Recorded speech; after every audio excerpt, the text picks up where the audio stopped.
আসসালামু আলাইকুম। আপনারা দেখছেন ব্ল্যাক সোলজার পোকার ভিডিও এবং আমি আছি আমার ব্ল্যাক সোলজার পোকার খামারে।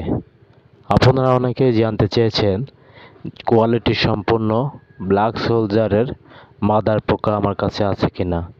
তো আপনারা দেখেন এইগুলা কি কোয়ালিটি সম্পন্ন মাদার পোকা, আপনারা নিজেরাই যাচাই করে নেবেন। এখানে যে আছে এই হাউসটাতে টোটালি কি মাদার পোকা। তো যদি মনে হয় যে এই মাদার পোকাগুলো একদম কোয়ালিটি সম্পন্ন, তাহলে আপনারা নিয়ে ব্ল্যাক সোলজার পোকা চাষ শুরু করতে পারেন। তবে আপনাদের বলতে চাই, ব্ল্যাক সোলজার পোকা চাষ নিয়ে বাংলাদেশে প্রচুর পরিমাণ দুর্নীতি হচ্ছে। আপনারা সাবধানতার সাথে ব্ল্যাক সোলজার পোকা ক্রয় করে পোকা চাষ শুরু করবেন।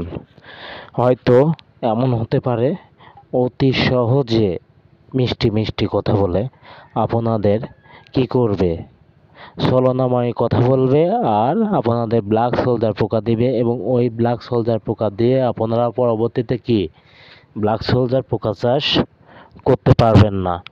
যদি পোকার কোয়ালিটি এরকম না হয়, আমি একটু জুম করে দেখাই বা ক্যামেরাটা আগায় নিয়ে দেখাই। যদি পোকার কোয়ালিটি এরকম বড় বড় না হয়, ওই ক্ষেত্রে কি হবে জানেন? ব্ল্যাক সোলজার পোকা থেকে আপনি পর্যাপ্ত পরিমাণ ডিম পাবেন না। আমি যদি এই হাউসটাতে একটু দেখাই তাহলে বুঝবেন। এই হাউসটাতে আছে কি এইগুলা মাদার পোকা। তো আপনারা অবশ্যই ব্ল্যাক সোলজার পোকা কেনার আগে খামার ভিজিট করবেন। খামার ভিজিট করে ব্ল্যাক সোলজার পোকা নিয়ে চাষ শুরু করবেন। তবে কিছু কথা না বললেই নয়, আমি যদি আপনাদের একটু ভালোভাবে দেখাই যে দেখুন, যে কোনো কারণবশতে এই হাউজের পোকাগুলা কি হয়েছে, লো কোয়ালিটি হয়ে গেছে। এখন এই পোকা যদি আপনাদের কাছে বিক্রয় করি, হোক বেশি দাম বা কম দাম, আপনারা তো অনেকেই আছেন যে 1000 টাকার পোকা বা 1500 টাকা দামের কেজির পোকা 500 টাকা 700 টাকা চাইলে আপনারা ঘ্যাট করে নিয়ে নেন। আমি চাইলে এই পোকা 500-700 টাকা কেজি যে কোনো মানুষের কাছে সেল করে দিতে পারি, কিন্তু এই যে পোকার কোয়ালিটি একটু ভালো করে লক্ষ্য করুন। এই কোয়ালিটির পোকা আর এই যে পাশের হাউজে যে কোয়ালিটির পোকা রয়েছে, এই পোকা কখনো এক হবে না। একটু খেয়াল করে দেখেন, আর একটু যদি জুম করে দেখেন, আর এটাও একটু ভালো করে জুম করে দেখেন, কখনো এক হবে না। এখন এই পোকা, এই হাউজে পোকা নিয়ে জিগে কেউ যদি পোকা চাষ শুরু করে তাহলে কি হবে? ব্ল্যাক সোলজার পোকা চাষে ব্যর্থ হয়ে যাবে, কারণ এই হাউজে যে পোকা আছে, এই পোকা থেকে যে পরিমাণ ডিম পাবে ওই ডিম দিয়ে সে কিচ্ছু করতে পারবে না।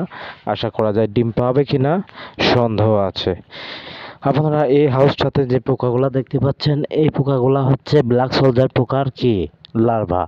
লার্ভা হলেও কোয়ালিটি সম্পন্ন লার্ভা। এই লার্ভাগুলো আমরা হাঁস মুরগি ও মাছের প্রাকৃতিক খাদ্য হিসাবে ব্যবহার করে থাকি এবং এই হাউসটাতে যে পোকাগুলা দেখতে পাচ্ছেন, এগুলা কি লার্ভা। এগুলা বয়স আরও কম। এগুলা খেয়ে দেওয়া হয়েছিল এক সাইডে, ধীরে ধীরে খাবার বাড়ানো হচ্ছে, ধীরে ধীরে হাউসটা পরিপূর্ণ হয়ে যাবে এই হাউসগুলোর মতো। তো এখানে হাউস, এই হাউজের পোকাগুলা এই হাউজে দেওয়া হয়েছে এবং এই হাউজের পোকাগুলা হারভেস্ট করা হয়েছে, হাঁস মুরগি মাছের প্রাকৃতিক খাদ্য হিসেবে ব্যবহার করা হয়েছে।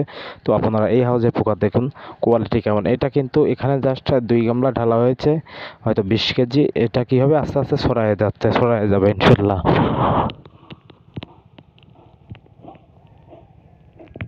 এই হাউজের মধ্যে যে পোকাগুলো দেখতে পাচ্ছেন, এগুলো মূলত হাঁস মুরগি ও মাছের প্রাকৃতিক খাদ্য হিসাবে রেডি হয়ে গেছে। তো আমি যদি সামনের দিকে আগাই তাহলে দেখতে পারবেন যে এই যে একটা হাউস, এই হাউজের যে পোকাগুলো আছে এগুলা কোয়ালিটি তেমনটা ভালো না। আপনারা এই কোয়ালিটির পোকা নিয়ে কেউ ব্ল্যাক সোলজার পোকা চাষ শুরু করবে না। আপনাদের বোঝানোর উদ্দেশ্যে আমি এই ভিডিওটা বানাচ্ছি। আপনাদের যদি আমার ভিডিও ভালো লাগে অবশ্যই চ্যানেলটা সাবস্ক্রাইব করবেন এবং একটা লাইক করে যাবেন। আপনারা যে কোয়ালিটি সম্পন্ন লার্ভা চেয়েছেন অনেকে দেখতে, দেখেন এগুলাই হচ্ছে কোয়ালিটি সম্পন্ন লার্ভা।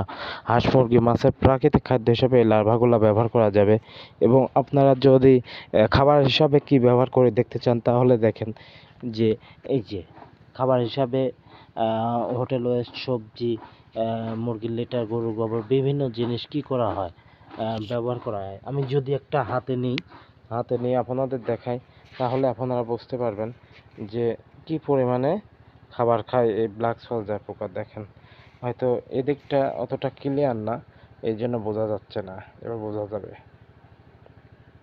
তো এটা মূলত একটা বাদামের খোসা। তো আমি ফেলে দিলাম। তো আপনারা অনেকে জানতে চাইছে মাদার পোকা কি পরিমাণে আছে। আমি কিন্তু ওই লাস্টের দিকে দেখাইছি আপনাদের মাদার পোকা আছে। এখানে যা দেখতে পাচ্ছেন এগুলা টোটালে ব্ল্যাক সোলজারের মাদার পোকা। আর এই হাউসটাতে দেখতে পাচ্ছেন এগুলা ব্ল্যাক সোলজারের লার্ভা। তো আসলে খামার করলে মূলত বড় করেই করা লাগবে, একদম ছোট করে লাভ নাই। এখানে দেখতে পাচ্ছেন এগুলা ব্ল্যাক সোলজারের মাদার পোকা। এই পোকা দিয়ে কি করে মানুষ ব্ল্যাক সোলজার পোকা চাষ শুরু করে। তো যাই হোক, আমি যদি এই পাশের এটা দেখাই, হাউসে দেখাই, তাহলে দেখেন এখানে হারভেস্ট করার যোগ্য অনেকগুলা ব্ল্যাক সোলজারের লার্ভা। এই লার্ভাগুলো আমরা এখন চাইলে হাঁস মুরগি মাছের প্রাকৃতিক খাদ্য হিসাবে ব্যবহার করতে পারবো। আর এগুলা থেকে আজকে হারভেস্ট করা হয়েছে, এগুলা মূলত আজকে হবে আবার নতুন করে রেনু দেওয়া হবে, ওই একটাতে আছে। তো পোকা অনেকে চাষ করতে চান, অনেকে জানতে চান যে ভাই এই ব্ল্যাক সোলজার পোকা চাষ করে আসলে কি লাভবান হওয়া যায়। ব্ল্যাক সোলজার পোকা অল্প খরচে উৎপাদন করা যায় যদি আপনি সঠিকভাবে শিখে জেনে শুনে এই ধরনের ব্ল্যাক সোলজার পোকা উৎপাদন করেন, তবে গোল্ডের সমপরিমাণ বাজার মূল্য পাবেন এবং আপনার কাজে লাগবে ইনশাল্লাহ। তো আপনারা না জেনে না বুঝে অবশ্যই ব্ল্যাক সোলজার পোকা চাষে যাবেন না, তাহলে কিন্তু কি হবে, একসময় ধরা খেয়ে যাবেন এবং ক্ষতিগ্রস্ত হয়ে যাবে। অনেকে জানতে চান যে ভাই ব্ল্যাক সোলজার মাদা পোকাগুলো আমরা কত করে বিক্রি করি। তো ব্ল্যাক সোলজার মাদা পোকার কোয়ালিটি দেখছেন, কোয়ালিটি বুঝে দাম হয়। এটা আমরা 500 থেকে শুরু করে 2000 টাকা কেজি পর্যন্ত বিক্রয় করে থাকি কোয়ালিটি বুঝে। তবে সর্বোচ্চ কোয়ালিটির মাদার পোকা আপনারা যা দেখতে চান অনেকেই এইগুলা দিয়ে যদি কেউ ব্ল্যাক সোলজারের মাদার পোকা নিয়ে পোকা চাষ শুরু করেন, তাহলে অনায়াসে হবে, অল্প সময়ে প্রচুর পরিমাণ ডিম পাবেন এবং ব্ল্যাক সোলজার পোকা চাষে সাকসেস হতে পারবেন। তো আর কথা বলতে চাই না, আপনারা আপডেট চান শুধু। তো আমি তো সময় পাই না, আপডেট দিই হয়তো 10-15 দিন 20 দিন পর পর। আমার আপডেট আজকের মতো ছিল এটাই। তো সবাই ভালো থাকবেন। ভিডিওটা আজকের মতো এই পর্যন্তই। আল্লাহ হাফেজ।